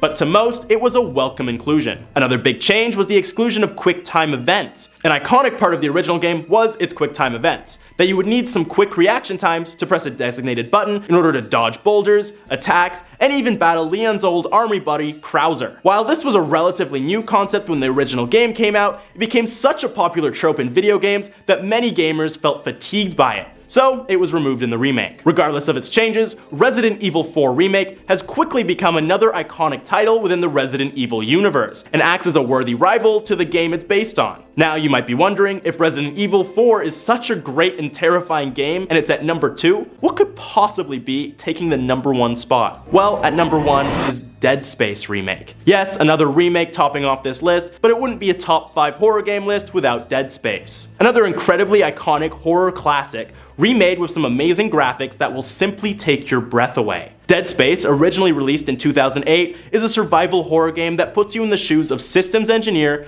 Isaac Clarke, as he joins a search and rescue team for the USH Ishimura, a spaceship that went radio silent after receiving a message from his girlfriend Nicole. When Isaac's ship crashes into the Ishimura, he's tasked with exploring the ship while fending off against demonic creatures called necromorphs and saving his girlfriend before they get to her. In order to fight these monsters, he uses modified mining tools and the special abilities of his spacesuit. The game was famous for its limb destruction features, originally introduced in Resident Evil 4, but taken to another level in this game where players could shoot certain limbs of the necromorphs in order to incapacitate them. His spacesuit is also capable of things like telekinesis, allowing him to move objects around and freeze them in place in order to face off against powerful enemies and solve difficult puzzles. The game's atmosphere is like no other, the dark hallways of the Ishimura beckoning like the abyss, with frightful demons waiting for you at every corner. Dead Space is pretty well known as one of the scariest horror games of all time, and the remake is no different. With a complete graphical upgrade, the game only gets scarier, and if you've played any game in the Dead Space series, you'd be able to tell pretty quickly why it's earned its #1 spot on this list. Number 5 on this list is Something's in the Sea.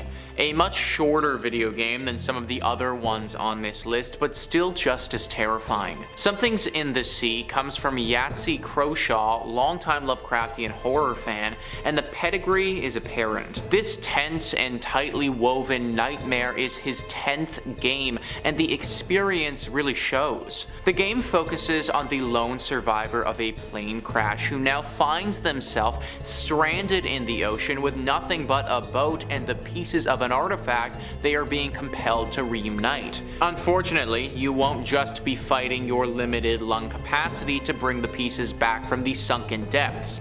You'll also be trying to escape a massive undersea creature that doesn't appreciate your efforts. There's very little text in this game, and what is there contributes beautifully to the uneasy atmosphere. Apparently, this game really dives deep, no pun intended, on the sea monster that Lovecraft used to love writing about. I mean, his most famous creature, Cthulhu, was based in the sea, so I imagine you'd be getting a lot of different creatures like that in this game as well. And as we know, it's the creatures that make Lovecraft so scary. He certainly had his way with words, and I don't want to take anything away from him in that regard, but I truly believe the thing which brought him the most fame was the fact that he would write about giant, writhing masses of flesh that would resemble some incomprehensible gross thing.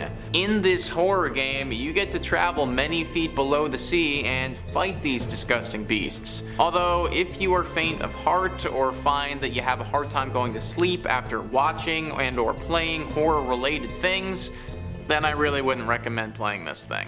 Number 4 on this list is The Consuming Shadow. The name of this game just sounds ominous as hell and like something directly from Lovecraft's mind. Cog Connected says, The Consuming Shadow tasks the player with stopping a shadow that is trying to enter our world. If this ancient is permitted to enter our reality, then it will change the world irrevocably, tearing the very logic of existence asunder. You don't want that to happen, so you grab a shotgun or a book of spells, get into your car, and start looking for clues on which eldritch being is trying to pull a fast one. Gather enough information, save towns from corruption, and kill enough monstrous servants of the ancient, and you'll find a way to seal it. Just be careful. You literally cannot kill this thing, and the game's sanity meter means that if you slip up, you can end up taking your own life in a fit of madness. This game is part retro dungeon crawler, part adventure game, part roguelite, and its horrific atmosphere and writing are excellent. The graphics, much like Something's in the Sea, are deliberately retro. Maybe the game developers didn't intend for this to happen, but a fun side effect of this game is that not only will your in-game sanity slip, but it's possible even your out-of-game real-life sanity could be at risk depending on how long you play for. Retro graphics aren't usually super terrifying, but if they have the right story attached to them and all other elements of the game are rock solid, then they can be. Apparently this game is incredible as far as the horror genre goes and nails literally all of that, which makes this a great game for what it intended itself to be, but also a super scary horror video game that you should be very cautious with if you're the type of person that chooses to play it. Number 3 on this list is Fallen London. This one is just about guaranteed to keep you up at night if you choose to play it. Cog Connected says, Fallen London may be the best browser game out there. It's certainly the best steampunk / Lovecraftian horror / comedy browser game. In this game, London has been stolen, or perhaps sold, and buried deep within the earth. The Neath is dark, dank, and so far from the sun that the laws which govern existence are beginning to break down. You find yourself in a realm where death rarely sticks. Hell is just a train ride away, and the giant alien bats who now own London will pay top dollar for love stories. It's a sprawling world filled with countless quests and story hooks, some of which are heartwarming, some of which chill the blood. Most of the story Fallen London has to offer range from delightfully creepy to mildly discomforting, but some of it will leave you sleeping with the lights on. Go on, seek Mr. Eaton's name, I dare you. This game is constantly being added to and expanded on, and at this point, I'm afraid to estimate how long a full playthrough might actually take. The evil monsters and their designs here are all based off of a Lovecraftian horror, and even though this game isn't expressly dealing with Cthulhu or anything like that, it has been classified in that genre. It is a very scary game that you can get sucked into. Problem is that it's hard to remember what reality is and completely leave the game once you're done playing. Images of Lovecraftian monsters and evil hell bat things will cycle through your mind as you're trying to live your everyday life. If that sounds like fun to you, then go ahead, play it. If you do play it though, can you tell me all about it please? Because I for one will not be partaking in a playthrough myself. Number 2 on this list is The Darkest Dungeon. So this game walks an interesting line between gothic horror and Lovecraftian horror, which makes it all the more scary in my opinion. COD Connected says, in this game you play as the heir to a dilapidated and monster-infested estate, directing a group of flawed heroes to try to make up for your ancestors' terrible mistake. Seeing as the estate is now absolutely infested with the undead and more esoteric, sanity-destroying foes, keeping these heroes alive and sane is easier said than done. The focus on the many ways your hero can self-destruct makes this game genuinely uncomfortable at times. Darkest Dungeon sets out to address the psychological stress of adventuring, and good lord, does it succeed in making dungeon diving seem like the worst job in the world. Even being night guard at Freddy Fazbear's might be preferable, and the ancient portal under the estate is still threatening to let terrible things into our world. Gothic horror and that genre has always been particularly scary to me, so mixing that with the always terrifying and gruesome Lovecraftian stuff, that really makes it a match made in scary heaven. I think that the best word to describe this game is truly uncomfortable. Even at the low points of the plot, you never really feel like you can sit comfortably. There's always something just around the corner waiting to get you, and it just gives the person playing this an overwhelming sense of anxiety all the time. And finally, number 1 on this list is the Call of Cthulhu. This is probably the most famous Lovecraftian horror video game maybe ever. The breakdown of the game is as follows. Private investigator Pierce is sent to look into the tragic death of the Hawkins family on the isolated Darkwater Island. Plunge into a world of creeping madness and shrouded old gods within Lovecraft's iconic universe. Your mind will suffer, balancing a razor-thin line between sanity and psychosis. Cryptic clues, shadowy figures, and pure terror bar your way as you fight to retain your sanity and solve an otherworldly mystery. I watched the trailer for this game, and it is unsettling to say the least. I haven't personally played it because that would kind of go against the title of this video, but damn, it looks like a lot, guys. Like, the main character goes through a freaking roller coaster of emotions during that trailer, so I can only imagine what the full game experience is really like. During the trailer, there are a bunch of lines of text that flash up, basically little highlights of reviews that people have made of the game. Terrifying, unsettling, horrifying, will keep you up at night. These are just a few of the things that those reviews were constantly saying. Obviously, this game is a masterpiece in the Lovecraftian horror genre, but it might be a little too good. Lovecraft stuff is scary enough just in my imagination, let alone playing it all out. If any of you folks have actually played this game before, then I would love to hear about it firsthand. Do you recommend it, or should we stay away? Number 5, Observer. Observer, a 2017 release from Bloober Team. That's a great name, Bloober Team. The same studio behind the acclaimed Layers of Fear series, as well as the Blair Witch and The Medium. So if you're a fan of those ones, hop on in. Observer is a unique psychological horror game set in a cyberpunk-style dystopia heavily inspired by the classic sci-fi film Blade Runner. Observer wears its inspiration on its sleeve, even going as far as to cast Blade Runner's villain, Rutger Hauer, as the protagonist, Daniel Lakowski, who is an observer, hence the name, there we go. The Observer is a futuristic police officer who can hack into people's brains and scan their memories. This is like a Black Mirror nightmare come to life. After receiving a call from his estranged son, Daniel is sent to investigate a possible killing in a rundown apartment block where he finds a, body. It's headless, it's horrible. It's the worst thing you want to find. It's a horror game, you know what's up. From here, a lockdown is triggered and Daniel must discover what has caused the murder,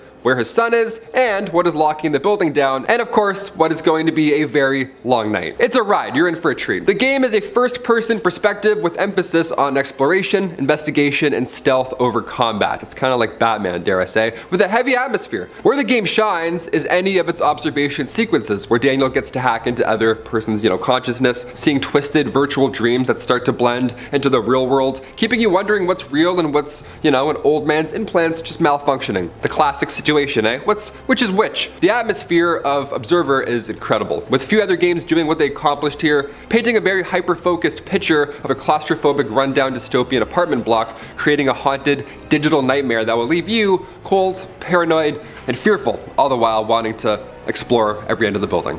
It's a little twisted. Observer is available on current and last generation consoles as well as Steam, and if you're a fan of horror, if you're a fan of cyberpunk, and if you're just a fan of video games, it comes with a hearty recommendation from our boy Taylor Smith. Number 4, Hellblade, Senua's Sacrifice. Coming to us from Ninja Theory, the team behind Heavenly Blade and The Devil May Cry, where Dante didn't look like Dante. Senua's Sacrifice is an intense third-person horror game set in a dark fantasy world inspired by Nordic culture. You play Senua, a young woman trying to make her way into Helheim to confront the goddess Hela and attempt to save her fallen lover. Now, Senua believes herself to be cursed, when in actuality she suffers from psychosis, and the game really makes you feel like you are too.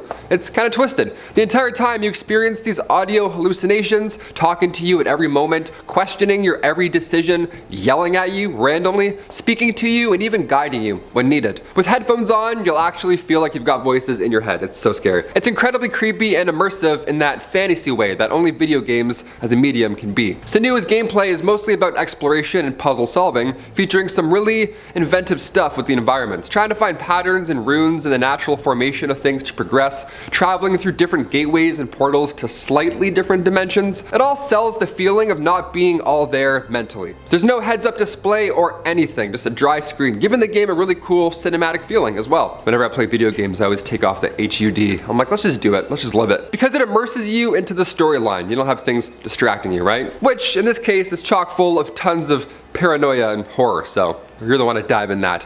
You'll face off against spectral warrior enemies, and while the combat isn't going to take home any gold stars per se, it's frenetic and tense enough to keep you sweating the entire time. The game warns you that should you fail a combat sequence too many times and die too many times in a row, the game will outright delete your save file at that point, and then you'll have to start over from the beginning. That's terrifying. That's the scariest part I've heard so far. With that in mind, in the back of your head the entire time, each combat encounter feels desperately personal, with a feeling of real stakes. Imagine Mario Party? Yeah, spin a 4. If you get a 3, delete. Number 3, Until Dawn. Yes, who doesn't love 80s slasher movies? This is good. They're one of my guiltiest pleasures. I love seeing a series of stock archetype one-note characters get cut down by a cool monster wearing a goalie mask, of course. Don't worry, he's actually quite nice in real life, not that scary. Until Dawn, the 2015 game from Supermassive Studios, offers us a chance at directing our very own cult 80s slasher movie, right? The premise is as simple as you'd want. A group of teenage school friends go up to a cabin in the woods for the ultimate party in a secluded spot in the Albertan mountains.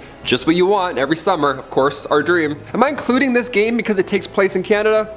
Entirely possible. As you'd expect, the teen finds there's something else in the mountains with them, something haunting. And you'll have to do their very best to survive until dawn.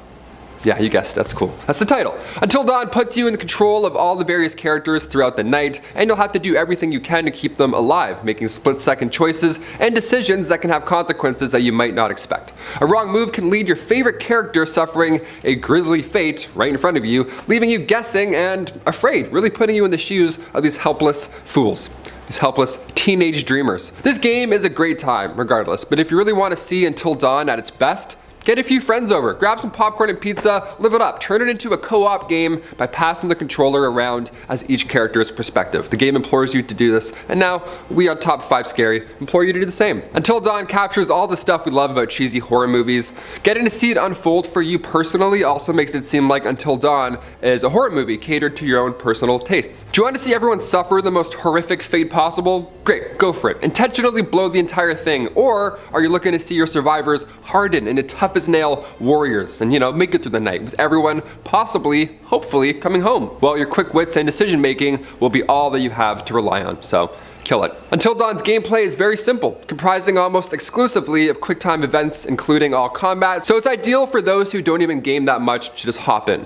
Really couldn't recommend this one enough. The studio has also put out The Dark Pictures and The Quarry, which are spiritual successors to Until Dawn, and all worth it in their own right. But the original stands the strongest, in our opinion. You can find Until Dawn on PS4, and it usually goes on sale for less than the price of a movie ticket, so wait around a bit. Number 2, Soma. Soma comes to us from Frictional Games, the Swedish development studio that proved themselves to be masters of horror, giving us Amnesia, The Dark Descent, and defining the indie horror game scene for years to come. Amnesia was a hard act to top, I'm not gonna lie. While some might disagree, Soma is an excellent successor. Soma is a first-person exploration horror game, putting us in the eyes of Simon Jarrett. Also, have to shout this out quickly, but Simon lives in Toronto, and I don't know how many Torontonian viewers we have here, but you have no idea how massive it was to play a video game where you go to Osgood Station, you know what I mean? Simon, a bookstore clerk who after a car crash goes in for a medical experiment, he finds himself awaking hundreds of years in the future, under the sea after a cataclysmic event has wiped out humanity.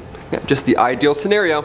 Wear a seatbelt, I guess. Simon finds himself as humanity's sole survivor, trapped alone, far away from home, surrounded only by machines that believe themselves to be human beings, and mysterious creatures that are vicious, horrific mergings of machine and flesh wandering through the deserted halls of the undersea research station. It's yucky. Soma is terrifying in a way that gets underneath your skin. It doesn't rely on jump scares, per se. In fact, there's almost none in the game whatsoever. The terror, rather, comes from the indescribable feeling of being completely alone. As you and Simon explore the facility, you'll do your best to piece together what happened, and you'll find yourself, the player, asking questions you have difficulty answering. It's really difficult to talk about Soma without giving away too many beats about its plot, obviously, but if you're a fan of sci-fi, especially anything like AI, like Westworld, or even Blade Runner, well, you'll find yourself right at home in Soma's extremely existential storyline. Something worth shouting out also is Soma actually has an option to toggle off the monsters entirely. So if you want to solely experience the storyline without any of the stealth sequences whatsoever, and while it might sound strange removing all the enemies from the game, it actually really works here.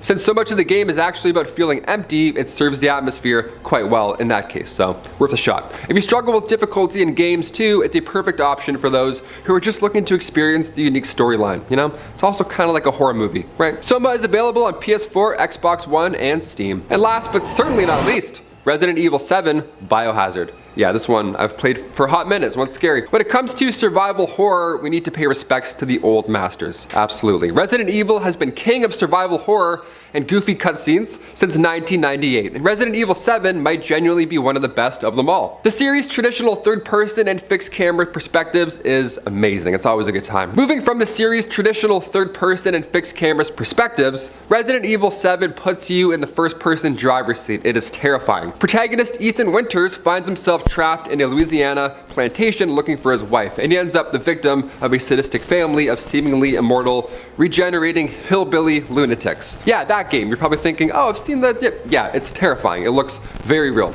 It's quite new, this one. This game is horrifying. While Resident Evil has always drawn inspiration from American horror cinema, namely things like Night of the Living Dead or Evil Dead, Resident Evil 7 draws from grittier sources with the influences of that of Texas Chainsaw Massacre or Saw or Hostel, all being uncomfortably present, right? The things that happen to Ethan in this game are enough to put you in therapy. It is wild. My hands were sweating certainly playing this. Ethan finds himself infected with the same substance affecting the family, meaning he can take unbelievable amounts of physical punishment, and boy howdy, does he ever. Yeah, and you see it all in 4K. It's one of the few video games that I forgot was a video game, you know what I mean? It's kind of like Red Dead Redemption. You're like, oh yeah, I forgot I'm doing this. This is crazy. If you're feeling particularly brave, you can play Resident Evil 7 in VR, in an experience that's so horrifying it's almost too much to handle. I can't even play VR normally, let alone VR horror. Are you kidding? I play the mini punning and I'm like, this is too much. This is Black Mirror. I'm out. It puts you as close as possible to the horror around you. Slowly creeping around the disgusting Baker estate, desperately hoarding what life supplies you can find, while of course trying to elude your seemingly immortal psychotic captors, will have you standing on the edge the entire time. You'll literally be standing up while you play, like you're 8 years old playing GameCube. It truly feels like you're fighting for your life the entire time. As a longtime Resident Evil fan, number 7 surpassed my expectations and brought the series back to its rightful place as king of horror. And if you're a new fan, it's the perfect place to jump in the madness. The follow-up to Ethan's story, Resident Evil Village, is spectacular as well, and I wish we had time to talk about it, but alas, we don't. That's what part 2s are for. They're both excellent, but the horror in 7 is simply unmatched. That's all I'm saying. In my opinion, the absolute scariest game on the market right now, and it might not be topped for a long time. Comment down below if you agree, disagree. Also, comment down below your favorite game. Can't believe they're doing horror on VR now. That's the worst thing I can ever imagine.